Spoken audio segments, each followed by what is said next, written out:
Docking request accepted.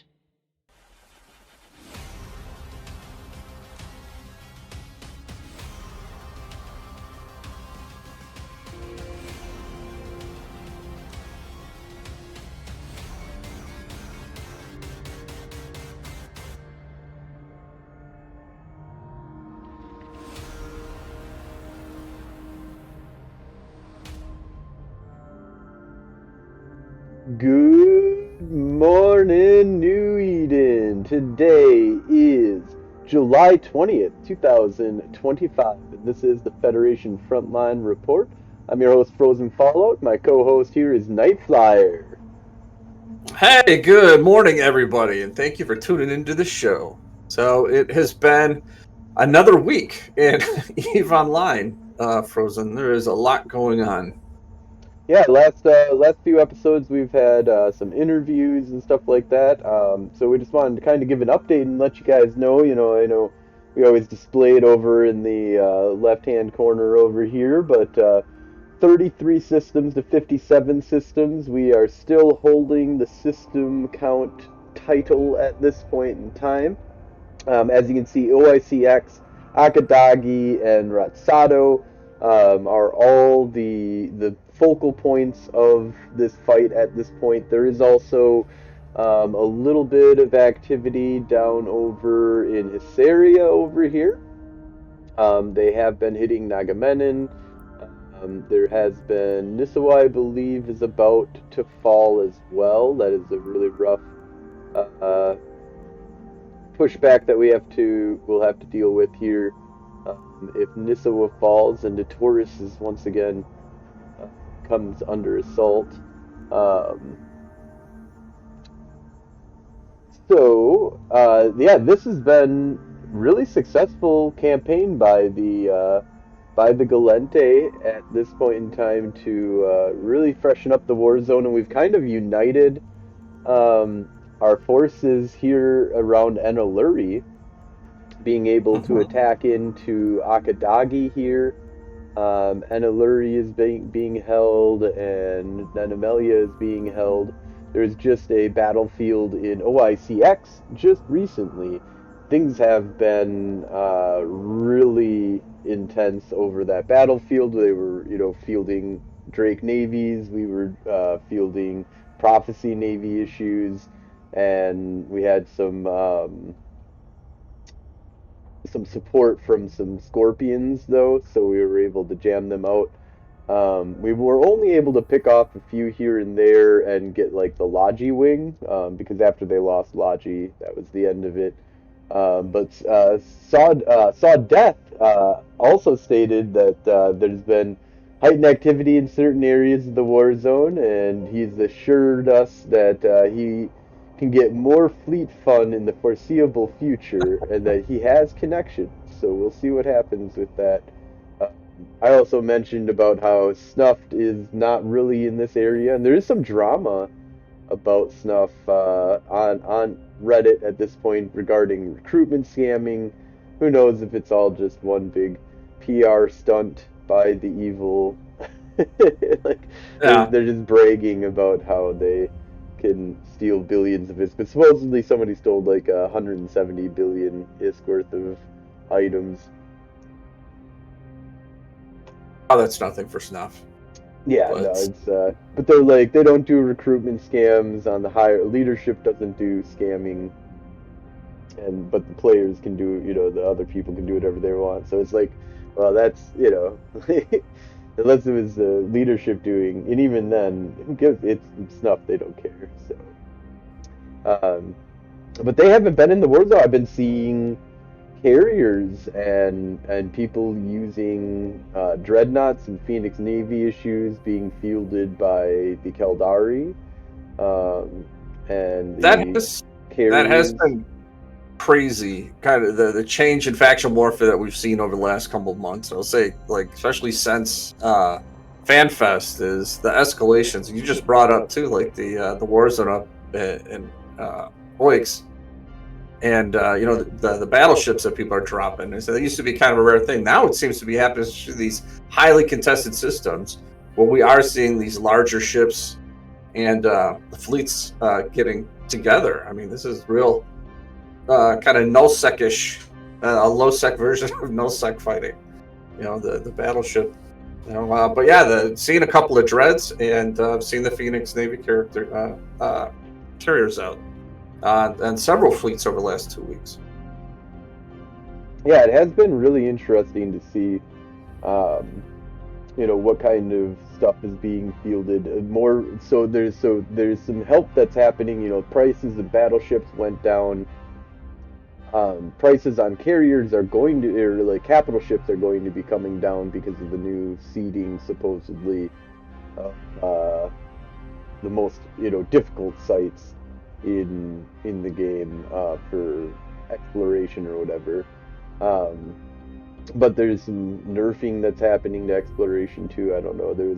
I saw some complaining about that. But in the end, the idea is, from what I understand, is to bring the price of carriers or capital ships down, and to bring the price of battleships down. And so that's something that we have been seeing an improvement on battleships being a little bit more affordable, and people want to use these things. I think snuff not being in the area as well is a little bit more of because even if you do move around like 4 or 5 battleships more than a few jumps within jump range of Rakapas, it's very possible that they're just for fun, they're going to drop on top of you. They're just going to, anything that moves around in the area that's more than a few ships above, if you can catch 1 or 2 battleships, that gets them really excited. That's super big kills for them. They're going to be looking for any of that within their area of operation. And I haven't seen them around lately. I haven't seen their Sinos causing mayhem. No, we were actually out the other day. Mantis has been putting. Well, the dude's on all the time, so but he's been running like nonstop fleets, and it's been handing out ships, and it's been a lot of fun flying with them. But yeah, we actually had a rather large fleet out last week of various things. Was it Zenichos? No, not Zenitro. What's the other one? What's the cruiser size one? I just lost one too. No, one bigger than that. Vedback. I hate that I can't remember shit. Oh, is it the battleship? The Rediva. I don't know why I had Zenitro in my head. Rediva. All the names are the same. But yeah, we had a bunch of Redivas out, and we were expecting to get dropped on that. At least I was, and we did not. But we did have a glorious fight in Hey Dailies where I thought it was kind of ballsy to dive in. I think we could have stood a chance, but I think when we warped in, we kind of got pulled apart too much, and just I don't think I'm just gonna throw it out there. They're new ships. I don't think a lot of the pilots that we had are used to flying Triglavian ships. I know I am not. I was trying to fight with trying to stay in range of the reppers and that kind of stuff. Forgot to put out my drones, and it was just kind of mayhem from my end of it, flying it, because it was a new ship to me too. But I think there were some guys that weren't repping the other players and were focusing on doing damage, and I think we lost concentration on that. So I think that was a team loss, though, but still a lot of fun. And again, shout out to Mantis for putting that all together for everybody. Yeah, he's been putting on a lot of fleets, and we've been working, I think, a lot more with Frog. Personally, I have, because it's a little bit easier to get up to the north now, because it feels that's more where the south is kind of won at this point, and it's like focus on the north at this point. There's still a lot of it's like meet in the middle type thing is kind of what's happening. There's still a lot of pushback though in the middle, or even in the back lines. Oyuleta has been on the verge of flipping for the last week. I've been trying to get down there to do some defensive plexing, Not getting any content from it, so it's 15 minutes sitting in a medium. But so what have you been using for your ship to do LP runs? A lot of destroyers. I'm actually depends who I'm in. Mango has actually been flying a lot of some throwaway ships. Like last year, I built like a bunch of like Korax and things like that. So I've got a small stockpile of these ships. They were all designed just to be handouts. We're gonna have fleets, and if someone needed a ship and couldn't fly this, then we'd have that. And so I'm just trying to burn my way through those. If I lose them, I don't care. They've literally just been sitting in a hangar, doing nothing. So Mango has been flying the Korax a lot, because like I said, I have a handful of them. But Night Flyer's pretty much sticking with the Catalyst Navy issues and a lot of ENIs. So I've been messing around a my lot. Trifecta, my Comets, my Catalyst, and my Executor Navy issues. So I have been messing around a lot with doing the Comet, and I've been getting like solo fights like all the time. Like every time that I go out, I usually will find like within a short amount of time, running smalls and scouts and stuff like that, like find a reasonable 1v1 fight, and it has been quite interesting. Like I've definitely enjoyed. I know that some of these, the one thing that sucks is that sometimes when you get into a fight like that, you end up not being able to get the kill as a solo kill because they fought somebody else in the system previous to you, went and repaired, and then came back, and it was within that 15-minute like timer type thing. Yeah, I've just been able to get quite a few solo kills and solo fights and solo deaths as well. And the Navy Comet has been a lot of fun to use with the rail Navy Comet, either a scram or a long point on it, and keeping things at range to a certain degree, and then having to dip in to catch anybody that's trying to warp off with a scram. And, or if you're doing long point, then you can kind of hold them at range. But there's it becomes a lot more dangerous when you pulling range, because you want to do the highest DPS you can. It's a fight that's in all different kind of ways.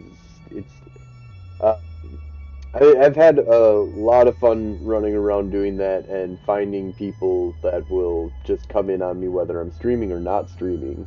I find one of the big things, if you're looking for a good PvP experience, a solo PvP experience, is to do frigate stuff in the beginning.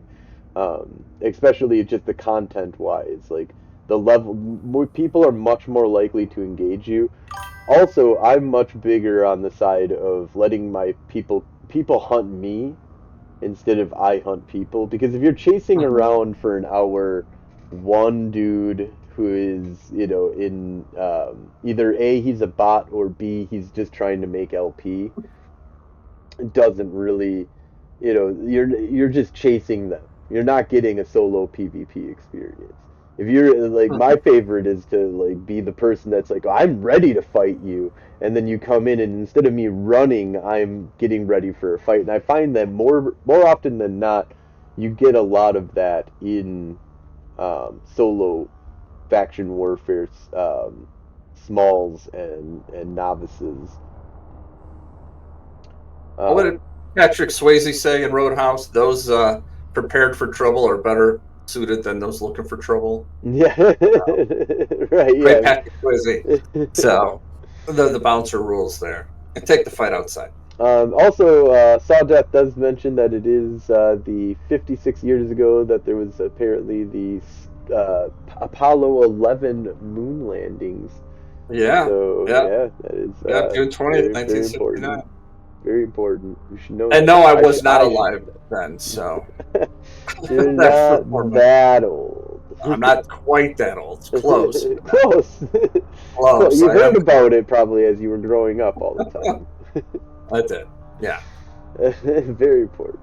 But he also But points out that Calmill, is having some infighting that was going on. I know that mhm. there was mass exodus of troops to, I believe, the Amar Mill or Min Mill or something like that, over to that war zone. That there's, I know that they still have a massive amount more numbers than they've always had more numbers. But coordinating those numbers has been a lot harder on them. Mhm. And I think those numbers are spread out quite a bit. Whereas we've been focusing in on, basically just merging the two war zones together. And with the frogs living out of Nenemelia now, we've been able to strengthen things up quite a bit. And Been fighting out of Suge a lot lately. Like so, I actually have. Thank you for those of you that are putting ships on contract up in that area because I've been sending buying a shit ton of stuff on contracts. I'm not shipping stuff in. I don't like my shipper to go up that far. I try to look at like Black Frog or whatever that can bring them into low sec, and I'm just not buying that kind of quantity that makes it worthwhile for me to do it. So the ships on contract are fantastic, but doing a lot of fighting out there. Um, Again, it's just where a lot of the action is. Been having a really good time.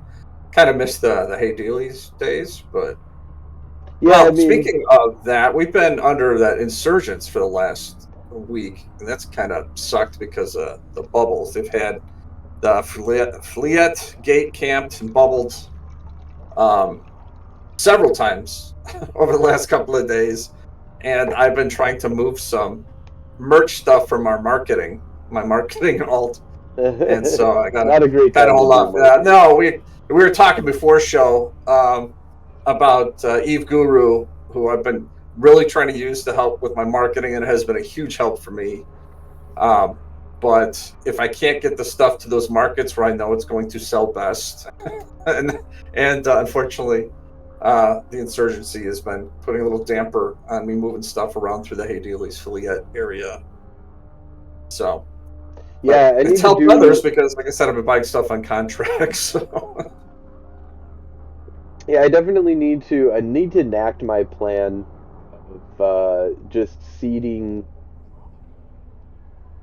Hadelis with everything that I mhm. need for my stuff, and then having like a backdrop of all of that. And last time that I did it, I made quite a bit of money. Um, the one thing is I the big thing that I'm trying to do more than make money off of it though is invigorate the market enough so that I can pull people to it and they'll be like, "Oh, hey, I can make a bunch of profit over here if I just undercut this guy a little bit." And lo and behold, like that's the trap. I'm bringing you. I've brought you here to sell items that I want cheaper than what I'm putting them up on the market for. So, um, and trying to build like a big nest egg of fleets fits that I want, that I need, and having, as a fleet commander, I'm trying to build up Hades as like a fortress of pre-fit ships that I can just hand out to people and be like, here, now we have an army. Do we have 20 people? Good. Here's 20 ships. Let's go out and do something that we can do with these 20 ships. Um, and one of the big things is putting up sell orders as well is what I want to try and make sure I'm really doing both. You do buy and sell, so you're and I for market opportunity, I highly suggest uh, creating a market somewhere and see how it kind of goes, um, or taking over some of the like Orse Alert is a good example of a system that you can go in and there's lots of opportunity to put stuff on the market that the mission runners are going to be needing and wanting and using, Mhm. um, such as faction ammo and stuff like that, that it ships. It's surprising how many ships get bought in high sec and how many get blown up in high sec comparatively to how safe people think high sec is. But Yeah, Intaki would be a better market than it has been for me. Maybe I just am not finding the right merchandise. Like I said, I'm still trying to use the Eve Guru to help me with that marketing plan, and a lot of it is just I don't know what I'm doing, so it's still kind of part of that learning curve. But I know I can sell stuff, the same stuff, and probably make a better profit if I can get it into Haydelis instead. And like I said, I've got scouts, so I can get stuff in. That's not a problem. Um, but yeah, that seems to be the market. But now that the war zone's kind of pulled away from here, the market's slowing down a little bit too. yeah, that's the one thing that I would have to say that's it's one of the sad things about winning the war zone for me is Dealey's is no longer as good of a home as it used to be. It's still a fine home, like it's There's only a few still plenty jumps of out. Like improvement. every no, like people who live in 0.0 have to jump like 50 jumps to get to content. Like we get sad when we have If you like go three we have to go jumps, 3 jumps. Are you fucking kidding me? It's fucking forever away, dude. It's like that's like on the other side of the fucking galaxy. Might as well yeah. be, like, which is not really true. So. Especially, it's just the reshipping, having the reshipping capability and fighting in Hmm. Hades and Fleet and Devon um, has always been a good pastime. Um, I do find it interesting how the idea of owning any amount of space matters at all still, but it does. And that's one of the weird things because it's a status kind of thing, and also where you want the war zone to be to a certain degree. Um, and I don't get a feeling that a lot of people want to just game the system and putting it where they want it to be exactly, but they're pushing out to objective systems instead of because and that's a morale thing I think to a certain degree too is that that's just a natural kind of like well you could be losing and that's it, it doesn't matter if you're winning or losing but you're still losing and if you're losing that looks bad like it's just don't look bad you want like and I have to say that we've been getting our asses handed to us in this war ever since the switch over to frontline systems. Like territory wise, we have not been able like we have been like brought all the way down to like nothing basically. Like just like one or two systems maybe nothing at all. I think maybe they won the whole war zone since I'm not sure on that. But we Came have been pretty pushed. close, but yeah, we were getting steamrolled for a long time there. I like to think that was tactically. We lulled them into a false sense of security so that we could accomplish what we're doing at this time.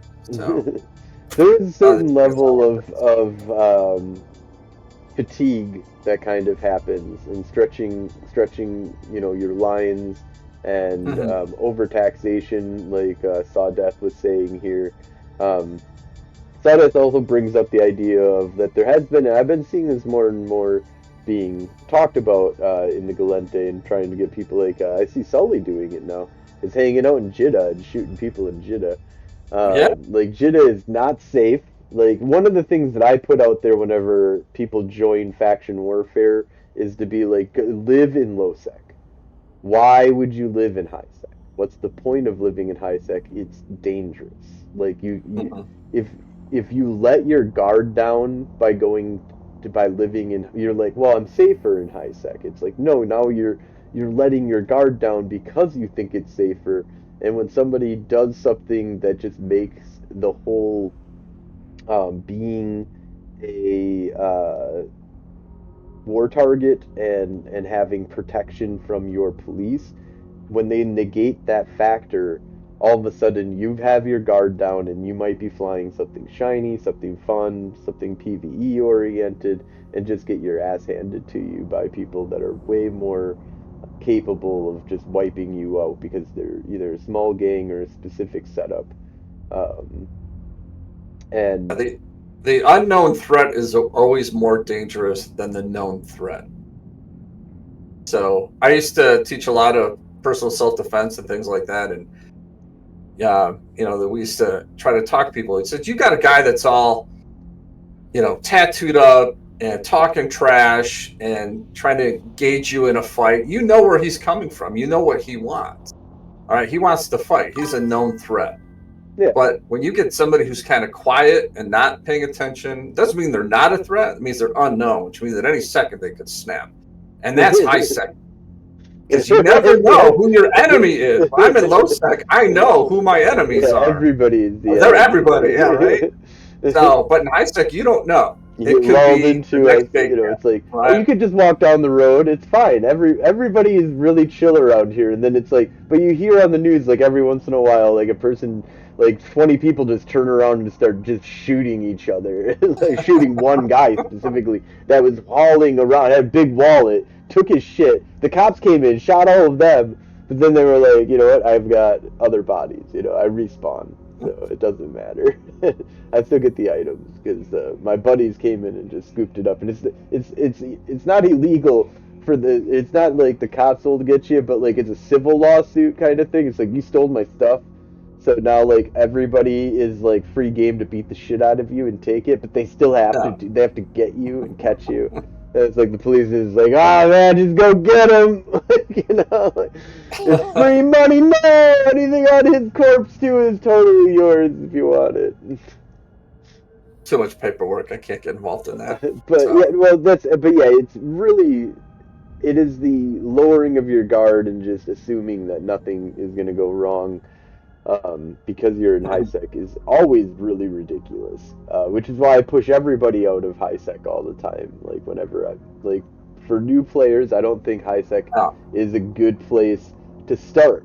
Like I think that eventually you go back to high sec with a bunch of information that's like, now you're like, instead of going to Jeddah and being like, okay, I'm gonna go one jump route from Jeddah and just start doing, mining and stuff like that, or I'm gonna go do mission running, with a really expensive ship right outside of Jeddah, and it's like, why did I get ganked? I had a 5 billion-isk ship, and it was really easy for like 10 guys to get together and kill me, but why would they do that? And it's like, well, they took all of your shit, first of all. It looks great on the kill board, secondly. Like, this is what people do. Yeah, you're just other people's content. Right. You don't have to have a reason. You don't have to be cost effective or ISK effective on it. So you're just content at that point. So right. What you're looking for is because when you live in low sec long enough, and even 0.0, you learn to become paranoid about everybody. So when I go to high sec, I just become immediately a paranoid. I'm like, why are there people here? Like, what are they doing? What could the possible reason be? 20 dudes in system or 30 dudes in system, and like they're all neutral. Like, all right, sure, like it's an alt corp, whatever. Oh, why are there like 20 people on gate? Like all of a sudden, like now you know that you're gonna get jumped. Like but all of a sudden it's like it's just 20 catalysts moving through, not looking for you. Didn't scan you, looking for another target. I haven't been killed in Udama yet, but I just am waiting for that day. Oh, I've got killed in Udama. So yeah, I hope I'm flying good enough, the right ship in the right manner, and I'm usually pretty good at spreading out my fleet loads too. I don't put too much, once you hit that multiple billion mark, on there, you're just too juicy of a target. So yeah, I've been finding trying to split loads, hauling high like low priced items, but that take up decent amount of volume. Moving it from low or high sec to low sec can net you a very large amount of profit. A really good example is like compact items. Like anything under $1 million ISK basically is like batted an eye at, unless it's like a mineral that you need to get like multiple thousands of these items. So then it's like okay, then like 1,000 means a lot, right? But in general, when you're looking at like items, you're like, okay, I need this item, I'm gonna buy it. Is it under $1 million ISK? Okay, I'm not getting that bad ripped off. Even though that you are getting like 10 times the price ripoff. It's like you're paying. But I moved my shit from high sec to low sec. So I went to the most dangerous space, high sec, and I brought it from there where there's a shit ton of it, and I brought it out to low sec, the other dangerous fucking space. And I usually have to transverse a high sec low sec transition gate, which makes it even more dangerous. Like so. It's a huge thing. Or use a jump freighter, which means that you're adding massive amounts of fuel cost to not a high cost item. So either way, you're gonna want to jack that shit up and be like, listen, it cost me time and money to get this shit here. I want to get paid. And then you have a pricing war with people until it's like 3 times more expensive. But I am kind of on the border right now of getting the jump freighter. I think Mango and Nightflyer would have to do a lot more large ship PvP before I would start doing that. But I'm kind of right on that verge. I can see it coming. My alt is already trained up for it, and I've got my Sino alt also is ready. It's just to pull that financial trigger of having that, because you're looking at what, $3 bill plus setup, so $5 bill for the jump freighter, and I don't know how. Yeah, it's starts to get a pricey price tag for low sec fighting. But we were talking about ships. I just went out and got a bunch of Prophecy Navy issues and had brought those in. I realized, you can't put a dozen of those in a cargo hold of the Mastodon. You have to have you can get like 4, I think it is 4 or 5. 1, 2, 3, 4. Yeah, that's 1,500. Yeah, you can only get 4 in there. So if I have to make those kinds of runs, it might start to become more time effective to just put it into a jump freighter. So we'll see. We'll see. The higher the volume of what you're dealing with, like anytime you're dealing with capital components or real moving of pyrite, though I would say Trit, but Trit I found is really easy to move, but you just have to refine it. So there is some logistics that kind of goes down into that. But moving large amounts of Trit, if you don't want to deal with refining it, can be great use. Like if you wanted to just supply Hey Dealies with a massive amount of tritanium, like everybody would be very happy, because that's a huge bottleneck for a lot of us, is because it's such a high volume thing, and it's something that you do have to refine if you want to really be able to like move it out to low sec, and therefore that creates more logistics work. The smaller stuff, like items and stuff like that, can be usually like the 5-meter items, meter square items, are pretty standard, and those can be used. You can ship an insane amount of them inside of a DST or even a flow caller.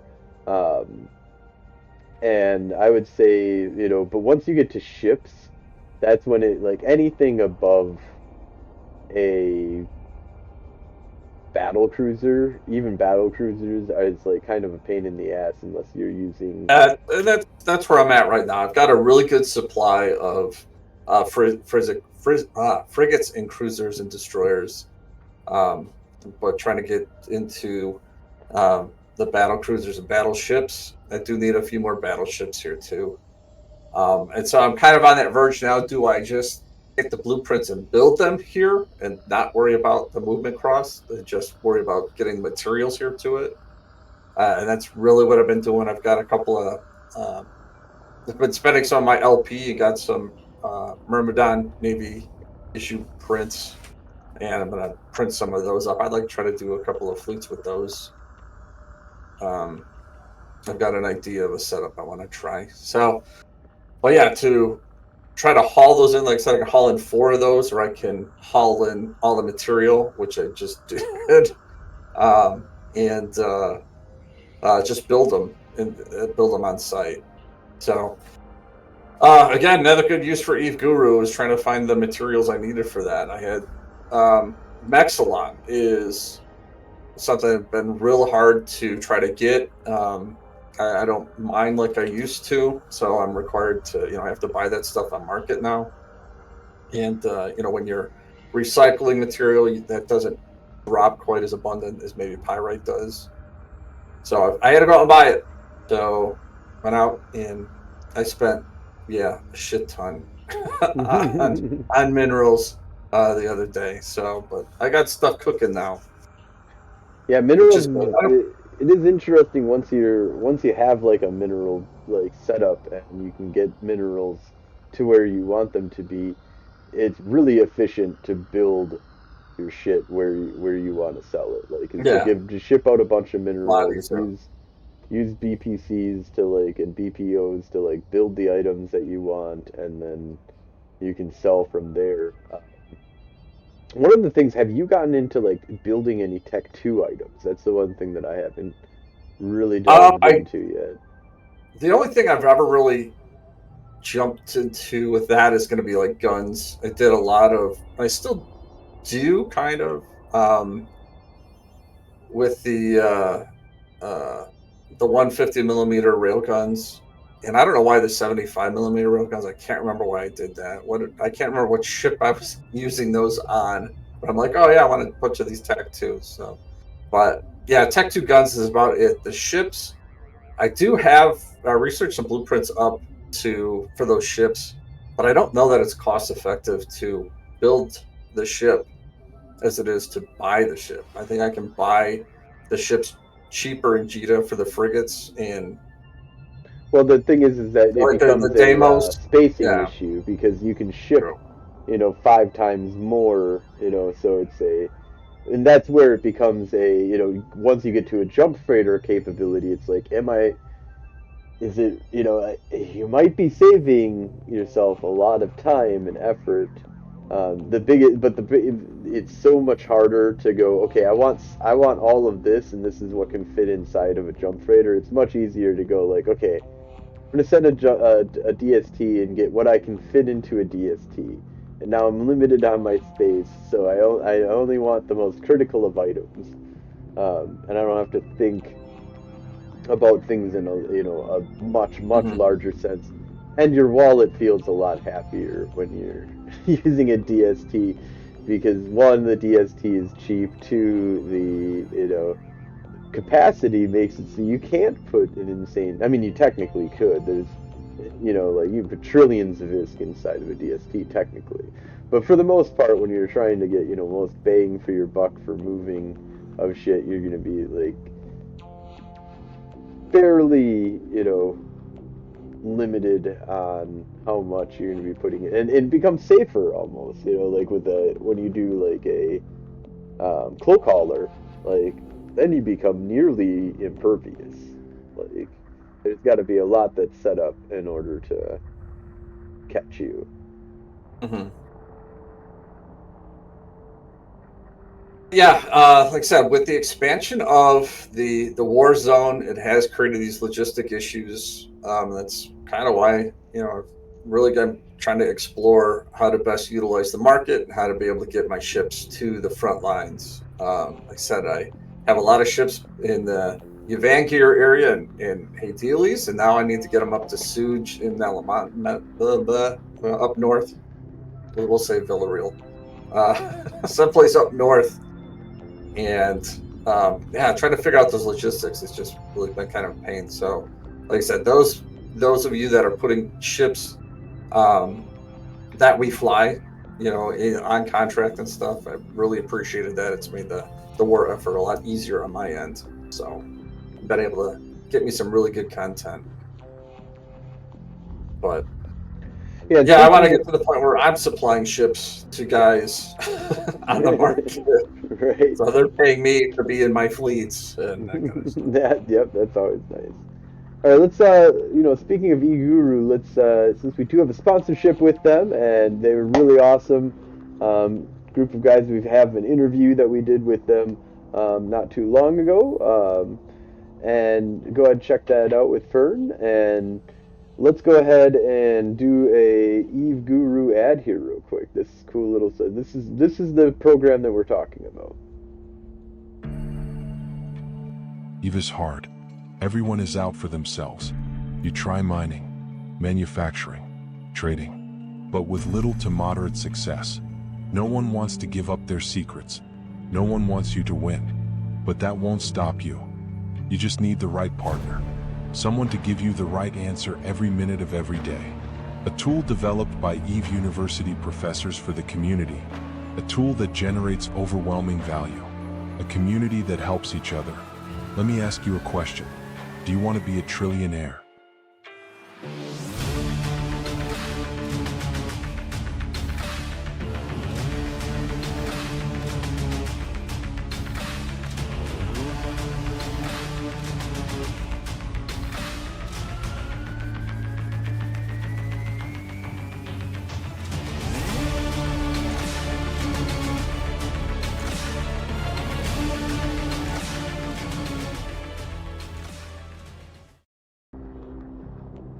All right, so yeah, this is. I do have to say that I do find it kind of weird how Eve, no matter what, like even if you just want to focus on PvP, you're still worried about logistics and Yep. the market, how Marketing, what to LP, buy with, like how to buy and sell things, like what, like how you still got to make money somehow. You can credit card warrior it, but even then you've got to like deal with the market. Like the market is like the central theme and central like PvP zone that nobody in Eve is.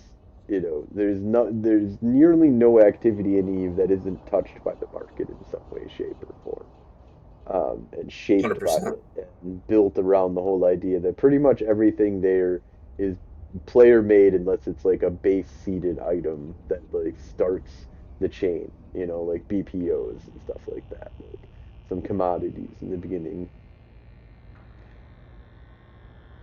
Percent. Like, I call it hobby creep. When you, I did the one, I do like miniature painting. I got my whole setup there. So I got that, but I wanted to take photographs of my miniatures. And so I had to learn about photography. And, so you got like this whole thing. Like, so not only are you trying to, learn your hobby and your skill, now that things all expanding. I'm like, oh, okay, cool. So, then what do I do with all these photos? Well, now had to get into a whole, records package, computer thing. So, but yeah, Eve's the exact same way. Faction warfare, same exact thing. Where I just want to go up and shoot ships and get blown up once in a while, just to keep it real.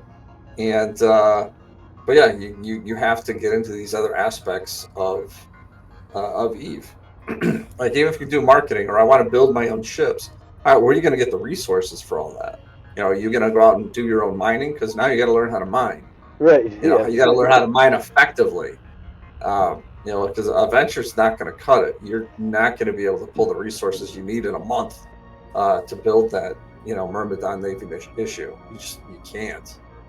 So you're going to figure out how you can be more effective. So.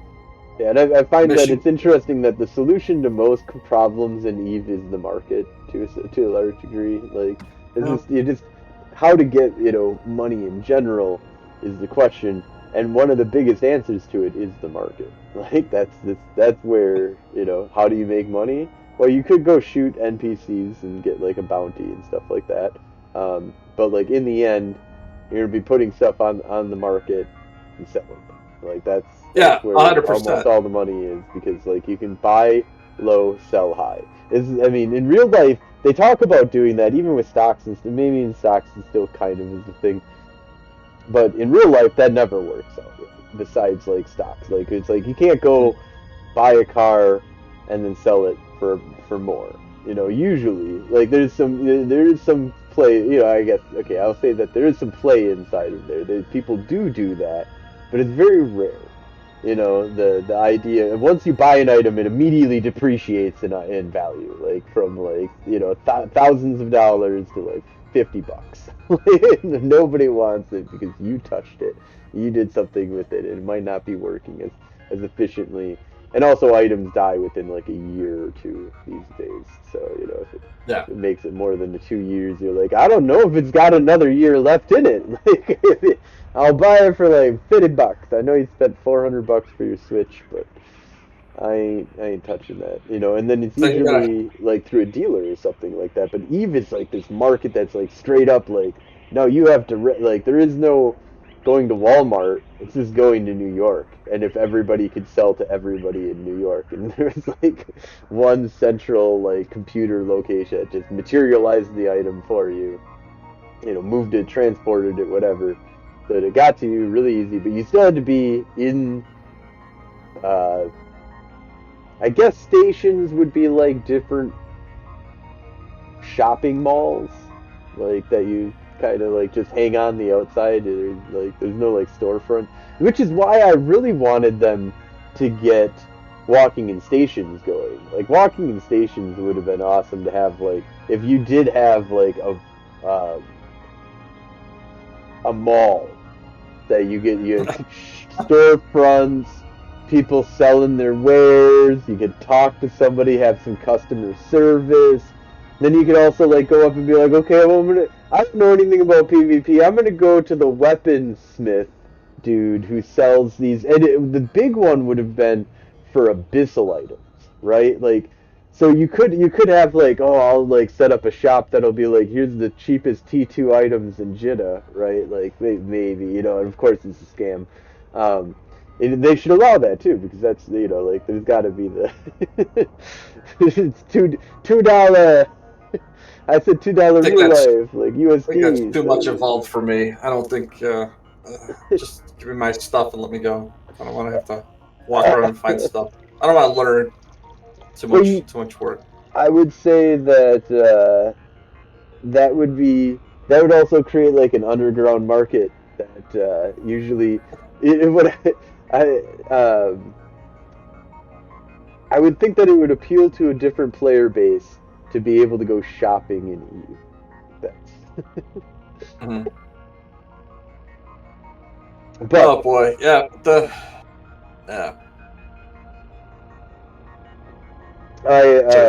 what we currently have in Eve is just interesting though how much market PvP that there is. So I highly suggest anybody that gets into Eve, that's where the PvP really is at. The blowing up of spaceships is just like a byproduct of. Yeah, I try to do like the buy orders and stuff. Yeah, it's been rough because I have found when I find something that I like in the market and I put in the buy orders for it, it isn't long before other people notice that that's a good thing too. I think it was about a week before I was getting PvP'd in market, or I don't know what you call it, PVM. I was getting out-marketed. PV market, people versus the market. Canuckers, hey, how's it going? Amar Victory, how you guys doing with Snuff down there? Are they still hanging out by you guys? Trillions of ISK of battles that I've heard of happening. Yeah, feel free to keep Snuff down in your Warzone for a while. That'll be all right. Big Abe and Snuffed and Pratt can all fight down in the Amar Mimitar Warzone. They are, and it's been fun. Good. I'm glad. That's where I think that I agree. Amar Mimitar need to have all of the the serpents and the dragons and the monsters prowl the land, and because we've been having some fun with some caps and stuff like that of our own, just throwing them at each other in the Galente Warzone without having to worry really about anybody being crazy. They aren't being too oppressive. Good. Well, yeah, I know that Big Abe is way more able to field like a substantial force to kind of counter them. I know that, Shadow Cartel has kind of come along in that area to fight them as well. I know Frad has been fighting them. Min Mill was supposed to be fighting them, but apparently turned on them. So it sounds like there's a little bit of a balance of the forces down there, which makes me predict that Snuffed will be back in the Galente Warzone pretty soon. It'll be like, where's my one battleship? I just want to catch the one battleship. That's it. It'll be good. Yeah, I've been having a lot of fun in the Warzone lately. Just a lot of good fights all around. Again, we've mentioned some of the FCs and stuff that are putting fleets up regularly, and just some good times. If you're not doing faction warfare, I would recommend give it a try. If you're bored with what you're doing, come hit us up. Get in a couple of fleets. Yeah, that's been really active. Frogs have been really active, and Gal Mill has been really active. And I need to get back to FCing. I took a couple week break, when I was taking off for Wednesdays. But next Wednesday, I will be fully up and running. I will be off.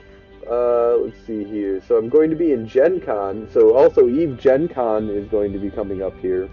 So definitely check that on out. That is going to be on July 30th. July 30th is when we're doing the meetup at, see here, so it's on our website. Let me pull that up here.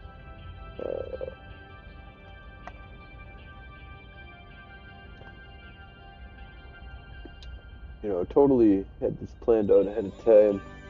So check this out on our website here, Eve Gen Con.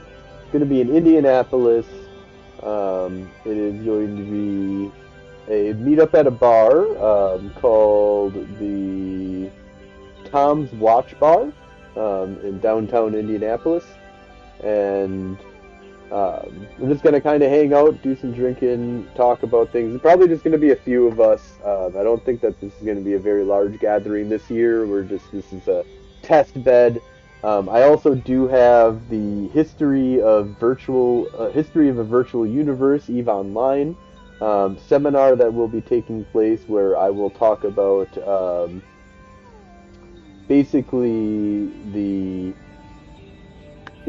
history of EVE Online and how it is player-made history more than the history created by the developers. And the history created by the players is what we care about. That's the history that's talked about by everybody. And there's maybe a few things that I might touch on, like the Triglavian changing of systems was kind of huge. The unveiling of Titans and the unveiling of capital ships and the unveiling of T2 and how the mixing up of T2 moons and how moon mining goes and stuff like that. Like there are definitely changes that influence EVE, but those aren't the story. That is the story of EVE. Whereas if you go to like World of Warcraft and you want to hear the story of World of Warcraft, they're going to tell you like, well, you go beat this boss and then you fight this guy because he did this, and then like it's all about the story that World of Warcraft created. Where Final Fantasy even more so is like it's a single player game basically. You go through and you have like a whole single player story experience of you're the hero, you're out there to save the day. And EVE is much more. That's the one thing I think they fucked up on when it comes to the current new player experience. It makes me feel like they want to install onto you that you're special. You have a special event that happens to you, and that you're a special pod pilot. And I feel like EVE should drop you into EVE more of like, you're not special. There's all these dickwads who are all super rich too. They have pods. They're all way more rich than you because you're just getting into what it means to be a pod pilot, which means you just started learning what it means to be basically a immortal god. And now you get to understand what money means. You know, like this is, you get to build space stations and have a command a starship that can basically like wipe out a planet in one shot. Like Oh, I like to think I'm special. So. well, the thing about you are special. You are a crazy god, but you know, you're not some hero coming in and there's some tale that EVE Online's trying to tell you. There is history though. I do have to say that some of the Oh. best like background history of a video game, I think, is EVE Online. Like Warhammer is pretty crazy. Like Warhammer, in Warcraft. No, sorry, well, Warhammer, of course, but Warcraft, Warhammer 40K, and like Warcraft and Warcraft 1, 2, 3, the history that's built, like the story of orcs and goblins and men and elves and all this, background history of what they're doing and what causes all this craziness to be going on. And they have deep stories, but EVE Online also has like this deep, rich history in the Chronicles. That like Old Man Star has a whole story to it about a guy who arrived and like the gate didn't work, so he had to build his own gate, or he got like thrown off course and he had to build his own gate out of a rock, and that's how that's where it became Old Man Star. Um, and just the Just still one of history my of favorite gates. Jovians. It is one of my favorite games. My favorite gate, yeah. Just the look of it, where it's built into the asteroid and everything is really cool. So. Yeah, it is really cool looking, very unique gate. But yeah, so in general, I would say that um, just there is a lot of really good, rich history in EVE Online. Um, but I think most of the best history is the history made by the players. And being a faction warfare person, I will say that it is kind of interesting that I still believe that one of the most important stories is the 0.0 story that is being created. I think that faction warfare should be a retirement ground. It should also be a a buildup of newbie corporations and test bed of building corporations to deal with the harshness and the PvP environment of EVE and the weird ways of making money.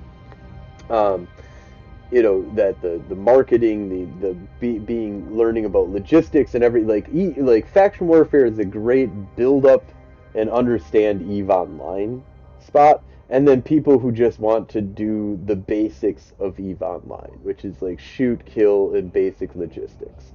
Um, 0.0 has the real story, though, I feel.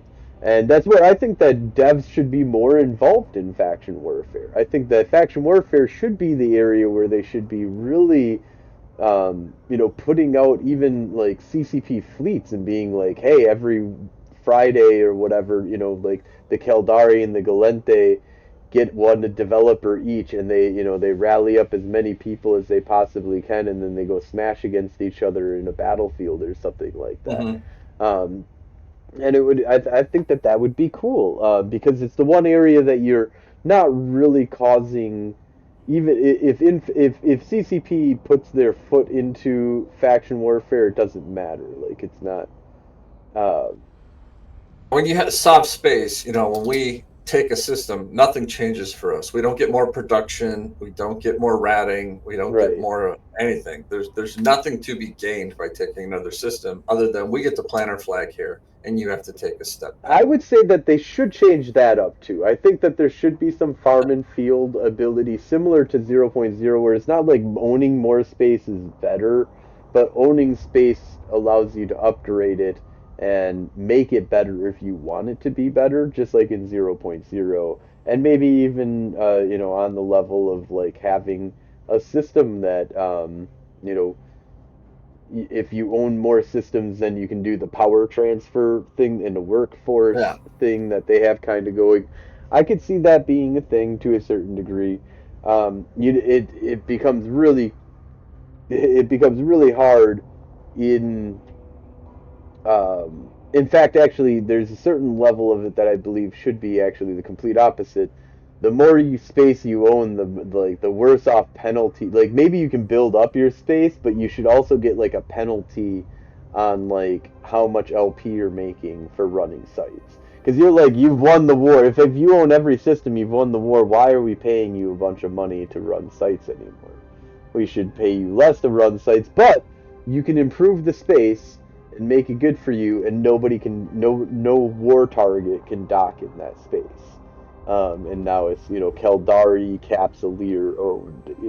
I think that there's room for these kind of areas of improvement, but what we have right now is very fresh for CCB to come in and start running fleets in faction warfare with open devs and be like, hey, Fozzie's is gonna come on, he's gonna run a fleet, or Fozzie, I don't know, actually, I don't know why I said Fozzie, but like CCP Swift comes and like runs a fleet for the Keldari, and CCP Hamburger will run like a fleet for the Galent.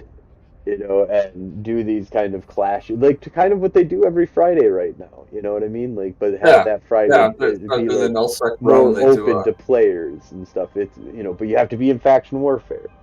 But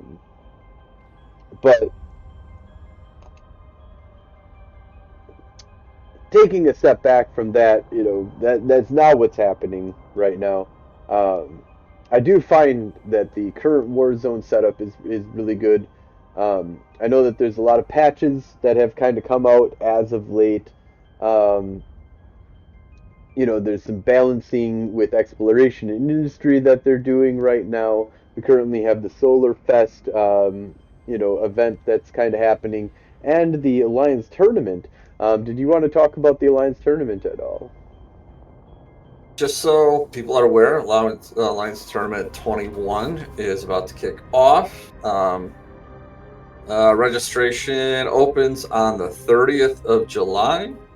On the 26th of August is the final rosters will be published, I believe.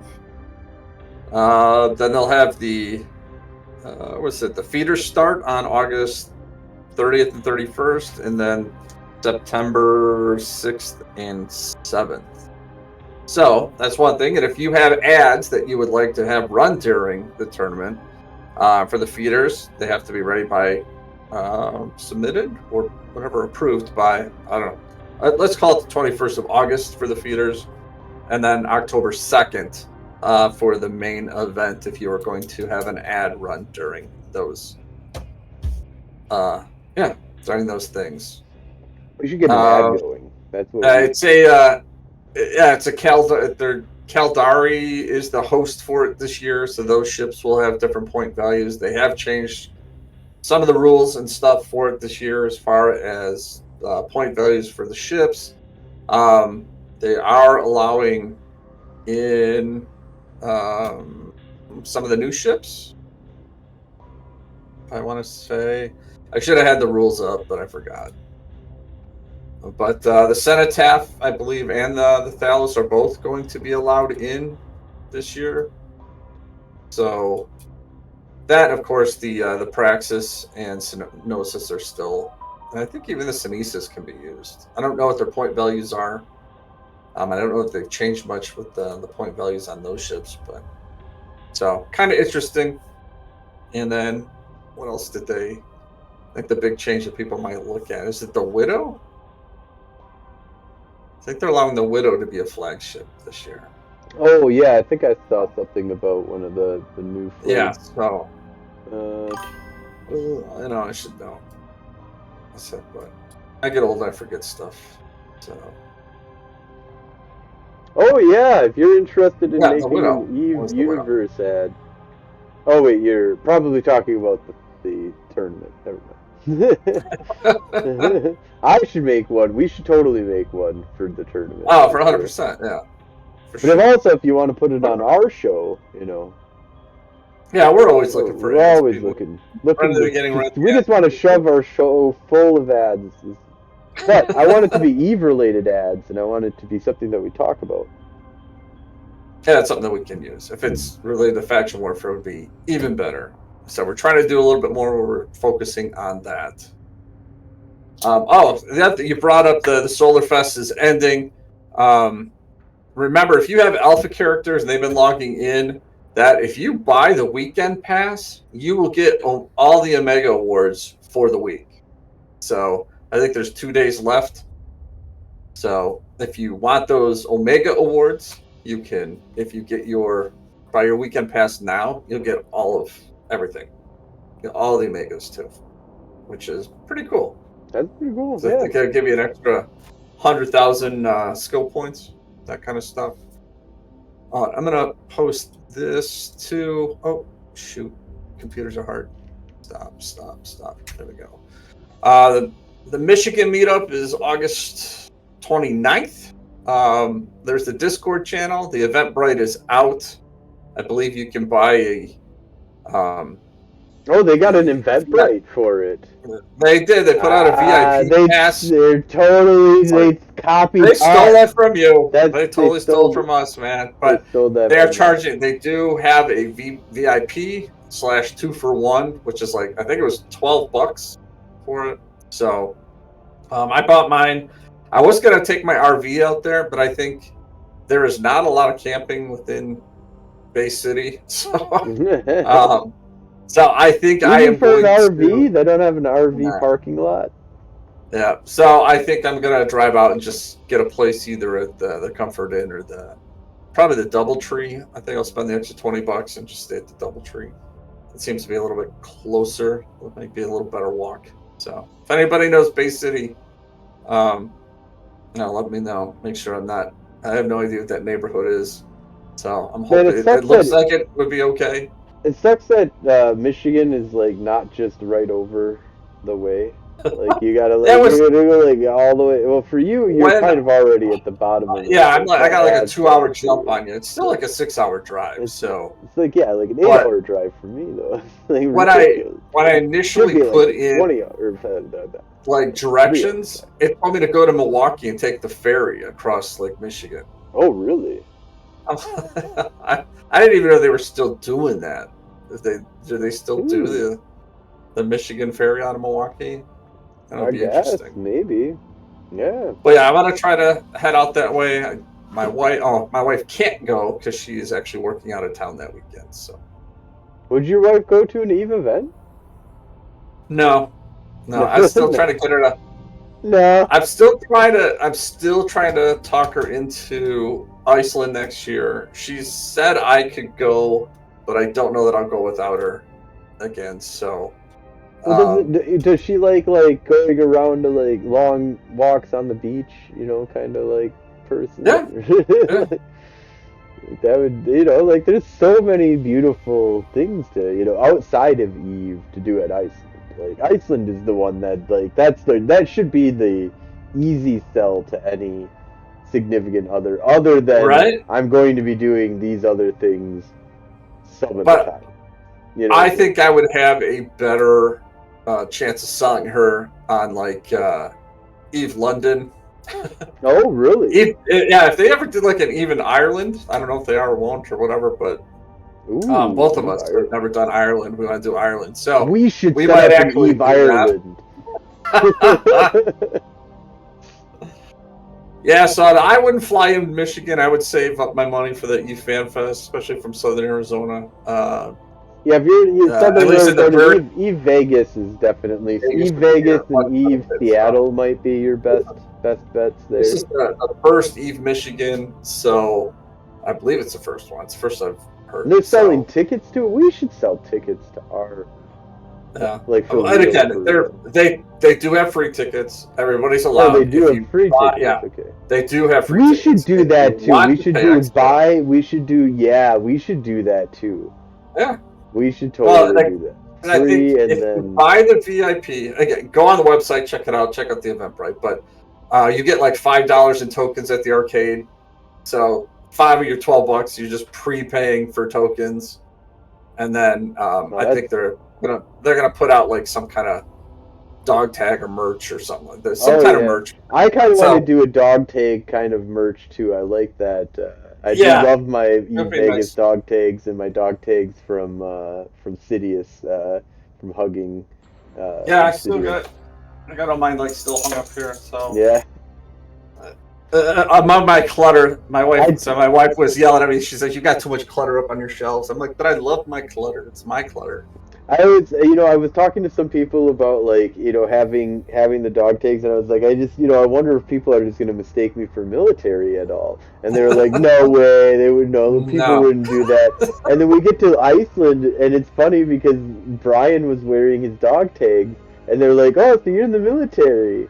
And he's like, no, space military. I was like, I told you, people might think, it's dog tags, dude. Nobody fucking wears dog tags. Okay, Brian. A coder I could see passing for military. Fuck you. Well, you're not hair down to your ass. Still, fuck you. Had the well, now I don't. Too, so. Now I cut it a little bit. Now it looks like I got out of the army recently.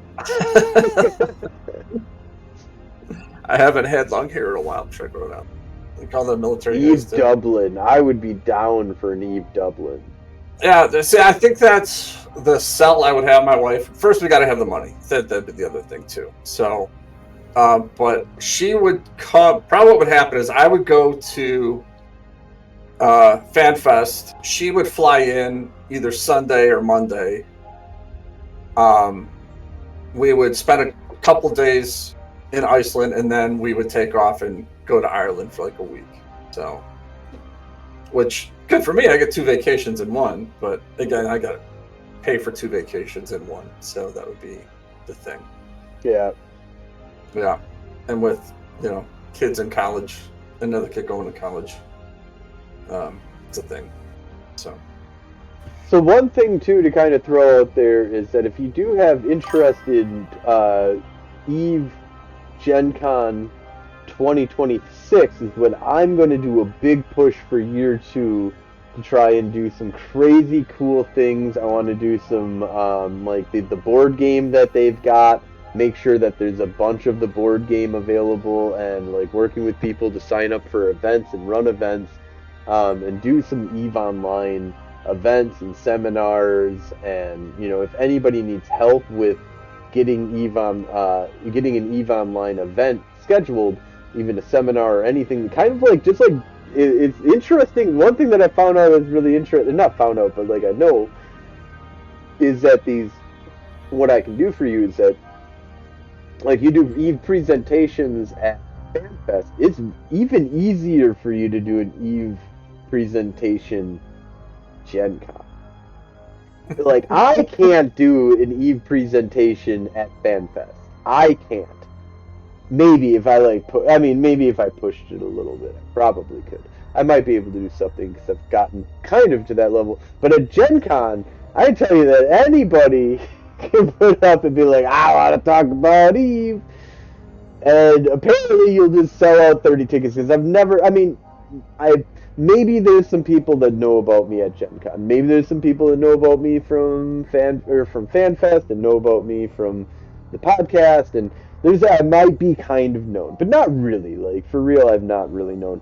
My tickets sold out immediately for my Eve Online seminar at Gen Con. I was like, apparently all you have to do is just say, I want to talk about Eve, and there's 30, at least 30 dudes, and I would probably predict even more that go to Gen Con that are like, yeah, I wanted to spend an hour talking about Eve.